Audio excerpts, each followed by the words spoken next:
Laissez le monde changer. Patrick Cohen. Bonjour Nicolas Hulot.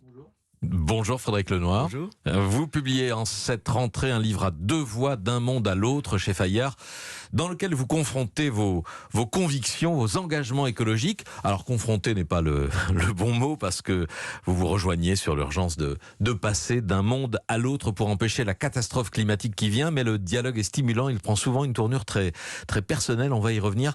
D'abord un mot d'actualité à propos du plan de relance qui a été présenté hier, qui vise à faire décoller une énergie encore marginale, l'hydrogène. Nicolas Hulot, je me souviens qu'il y a 2 ans, quand vous étiez ministre, vous aviez déjà présenté un plan hydrogène avec de grandes ambitions. Vous vouliez faire de l'hydrogène l'un des piliers d'un modèle neutre en carbone. Qu'est-ce qui s'est passé ? Il n'y avait pas assez d'argent sur ce premier plan ? Oui, enfin moi j'avais arraché, si je me souviens bien, difficilement 100 millions d'euros, ce qui n'était pas suffisant. Bon là je vois qu'il y a 2 milliards, très sincèrement je salue cela.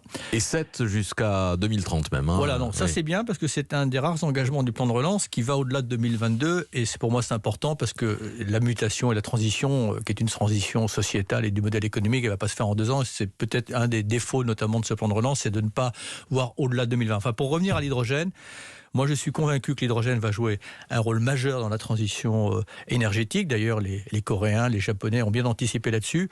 Je pense qu'à terme, très rapidement, les flottes de camions, les flottes de véhicules municipaux, les trains sur les petites lignes et probablement dans l'aviation et dans la marine va pouvoir jouer un rôle très important pour décarboner les transports. Donc, il y a 2 milliards. Il est temps parce que sinon, on va perdre la main sur ce sujet-là et ça va faire partie, à mon avis, des technologies de pointe sur lesquelles on va pouvoir réindustrialiser la France. Avec un débat sur comment doit-on fabriquer l'hydrogène vert ou bas carbone. Comme d'habitude, rien n'est parfait et toutes les solutions sont complexes. Si on fabrique de l'hydrogène, évidemment, avec des centrales thermiques, c'est ce qu'on appelle de l'hydrogène gris, donc ça n'est fait que déplacer le problème. Évidemment, le cercle vertueux pour lequel je plaide, c'est qu'à terme, on puisse fabriquer de l'hydrogène à partir des énergies renouvelables. En tout cas, il y a des solutions techniques ou scientifiques à mettre en œuvre, comme l'hydrogène. C'est pourtant l'un de vos grands constats, Frédéric Lenoir. L'idée que le progrès technologique, numérique, économique nous a dépassés. Ce n'est pas parce qu'on peut faire quelque chose qu'on doit le faire. On connaît la phrase de Rabelais, c'est ancien, c'est science sans conscience n'est que ruine de l'âme. Oui. C'est-à-dire qu'en fait, il faut accompagner tout progrès de la science, de la connaissance, de la technologie par une réflexion pour savoir si c'est nécessaire, si c'est utile, si c'est superflu, quelles peuvent être les conséquences sociétales de toute révolution technologique. On le voit très bien avec le numérique, ça nous apporte des choses essentielles dans notre vie quotidienne, mais ça crée des addictions terribles aussi chez les jeunes, chez les adolescents et tout. Donc, il faut savoir faire un bon usage de tout. Et c'est pour ça qu'on plaide pour une révolution des consciences, c'est-à-dire qu'on accompagne nos révolutions technologiques actuelles par une réflexion sur quelles sont les conséquences de ce que nous faisons. Mais on ne va pas non plus se passer du progrès scientifique si ça peut nous aider à progresser vers mais il faut faire effectivement bon usage. On a besoin de la recherche, bien entendu, on a besoin de la science, on a besoin de la technologie. La technologie ne fera pas tout.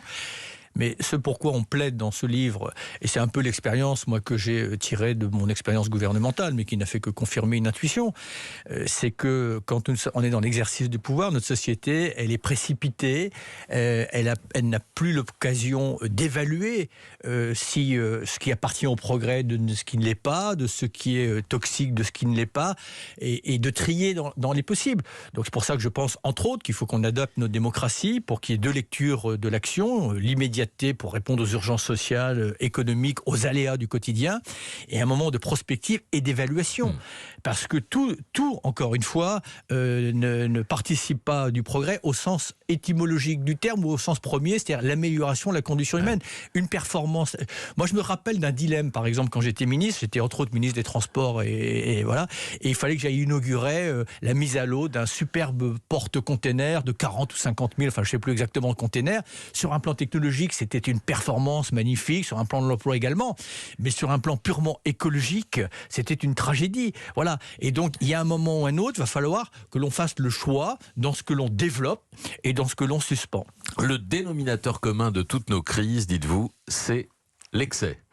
Et oui, mais l'excès en tout. Et au cœur de votre livre, ça revient très très souvent, la consommation, l'hyperconsommation, notre société consumériste.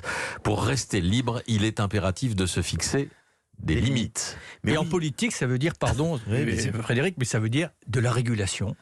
de la réglementation, de la norme et de la loi. Ouais. Et pour chaque individu, ça veut dire se limiter aux choses qui sont nécessaires. Et c'est vrai qu'on voit qu'il y a tellement de gens qui ont envie, je vois les adolescents par exemple, à quel point ils sont frustrés s'ils n'ont pas le dernier iPhone qui vaut 1000 € tout, alors qu'ils n'ont pas forcément le moyen. Mais il n'y a pas besoin toujours d'avoir le nec plus ultra de ce qui vient de sortir. Et dans les aventures collectives, on voit très bien qu'on dépense des milliards pour que des gens puissent aller en touriste sur la Lune, etc. Mais il y a tellement d'autres choses dans lesquelles on pourrait investir de l'argent utile, qui ferait progresser l'humanité, qui donnerait plus de moyens à ceux qui n'en ont pas pour se développer, etc. Qu'on se dit, bon, pourquoi aller dans ce toujours plus? Réfléchissons, qu'est-ce que ça nous apporte? Est-ce que ça va être un progrès humain? Est-ce qu'on va grandir en humanité avec ces progrès-là? Ou est-ce qu'il vaut mieux injecter cette énergie, cette intelligence, cet argent dans autre chose plus utile à l'humanité, plus utile à la planète? Ce sont des arbitrages à la fois individuels, à quoi renoncer, et puis collectifs, on en parlait tout à l'heure. Depuis le début de la crise sanitaire et plus encore pendant le confinement, on a dû renoncer justement à beaucoup de choses.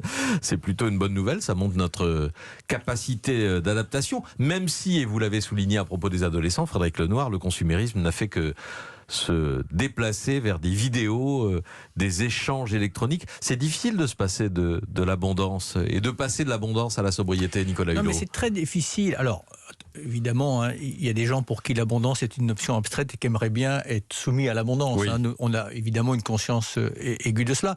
Mais globalement, nous sommes dans un monde qui épuise, dans un monde où on a des prélèvements inutiles. Vous savez, souvent on me dit le grand problème, c'est le problème démographique. On peut se poser la question, moi je sais pas un sujet tabou, mais un des pionniers de l'écologie, René Dubos, il disait c'est pas l'homme qui pose problème, c'est la masse de choses inutiles qu'il traîne derrière lui. Dit autrement, Gandhi dit le monde contient bien assez pour les besoins de chacun et pas pour la cupidité de tout. Quand on regarde secteur par secteur, les prélèvements indus, les prélèvements inutiles qui ne participent pas, encore une fois, à l'amélioration de la condition humaine, cette société du gâchis, quand on voit qu'on meurt plus aujourd'hui de l'obésité ou de la malnutrition que de la faim, c'est simplement vous dire qu'il y a d'abord des gisements de gâchis qu'il va falloir tarir.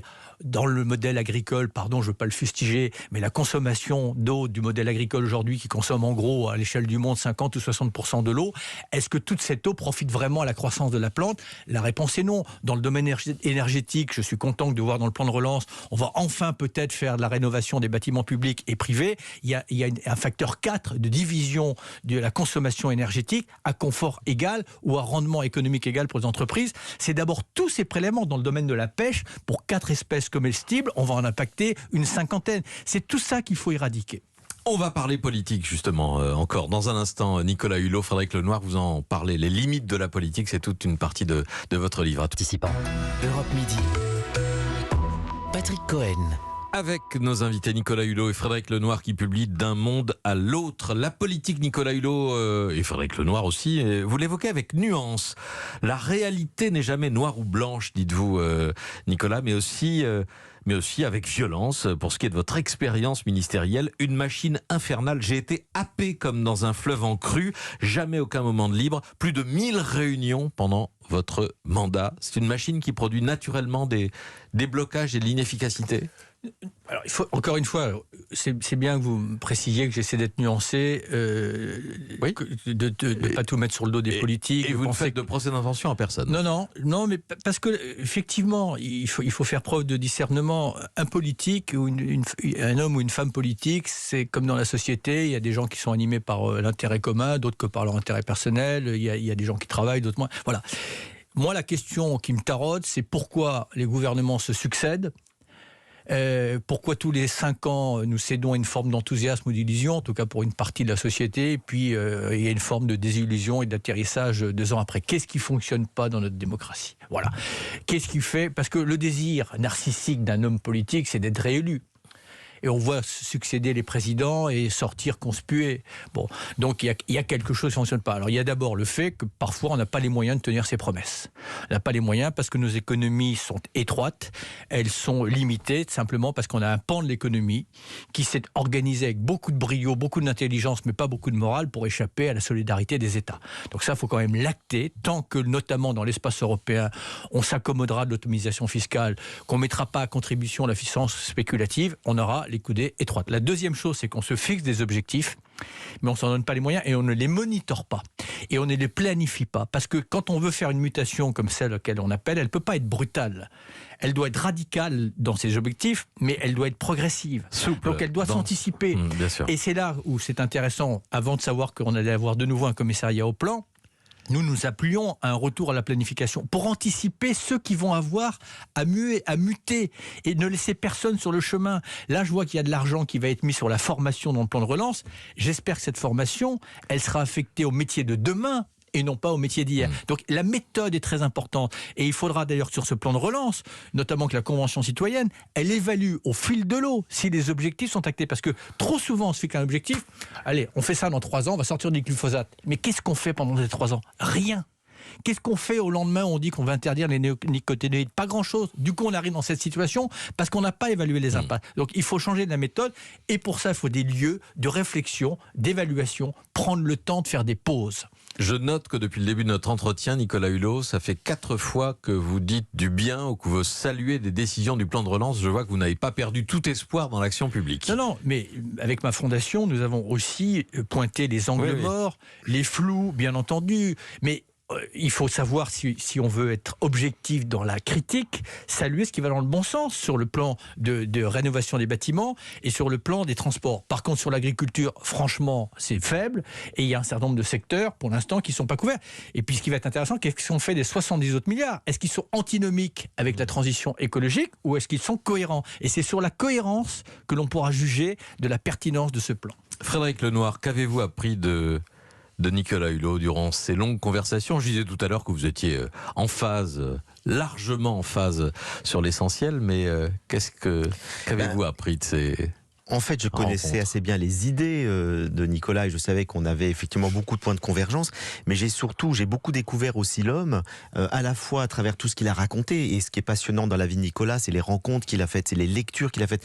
Nicolas s'est nourri d'énormément d'auteurs, il parle beaucoup de Victor Hugo et d'autres, de rencontres avec Nelson Mandela, avec Paul-Émile Victor, de tous les moments qu'il a passés avec Jacques Chirac. Tout ça est passionnant, et donc Nicolas a confié dans ce livre beaucoup de moments de vie, je dirais, et puis des choses personnelles aussi qui m'ont beaucoup touché. Et puis, je le dis clairement, l'homme est extrêmement sympathique. C'est-à-dire que je sais qu'il y a des gens... Ça, c'est pas ce que vous disiez. Oui, je sais. Mais il a un défaut. C'est qu'il ne laisse jamais gagner ses partenaires à la pétanque. Et donc, ça, j'en ai un petit peu souffert dans les moments de pause. Nicolas, qu'avez-vous appris de votre dialogue avec Frédéric Lenoir ? Mais c'était très enrichissant pour moi parce que il m'a permis d'exprimer ce que je ressentais, de mettre les choses en forme, de me projeter. Ce livre, ce dialogue a duré 1 an. Moi, je voulais, ce n'est pas que l'objet du livre, mais tirer aussi les enseignements de mon passage en tant que ministre, qui n'était pas prévu dans mon parcours, d'y apporter une contribution, parce que j'ai regardé ça avec un œil probablement différent qu'un homme ou une femme politique, peut-être plus conventionnel. Et puis, voilà, ça me permet aussi de franchir une étape et d'aborder, peut-être plus clairement, grâce au regard de Frédéric, la dimension multidimensionnelle de la crise, parce qu'il faut aller chercher les racines de la crise pour pouvoir les traiter. Une étape, et ensuite, comment allez-vous poursuivre votre engagement ? Vous le savez, vous dites dans votre livre que vous ne le savez pas encore. Non. Là, un peu comme tout le monde, on a un horizon assez limité, mais pour l'instant, j'ai une fondation qui est totalement tendue pour aider notamment l'Europe et le gouvernement pour faire les bons choix dans les mois qui viennent, parce que les mois qui viennent sont déterminants. Les dizaines de milliards là, qui tombent du ciel, on ne va pas les avoir 50 fois, et autant qu'ils soient affectés à la bonne direction. Donc déjà, si on peut contribuer, en tout cas, à faire en sorte que les choses aillent dans le bon sens, on le fera. Et puis après la fin de l'année, on y verra plus clair. Nicolas Hulot, Frédéric Lenoir, merci d'être venu au micro d'Europe Midi. D'un monde à l'autre, le temps des consciences, ça paraît chez Fayard.